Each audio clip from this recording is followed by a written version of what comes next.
Yan, kumakain na nanay ko.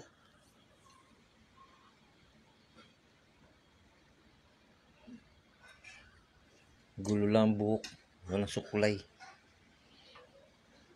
Kababangon lang eh. Ayaw bumangon eh. Hindi mo ko pipilitin na kumain. Hindi kakain eh. Nais ko pa higaan.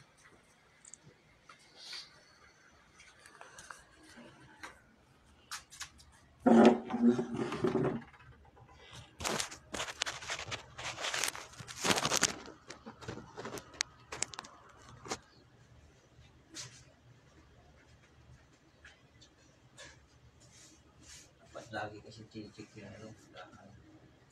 Basa. Kailangan tingnan. Palpan ng sapin. Matuyo.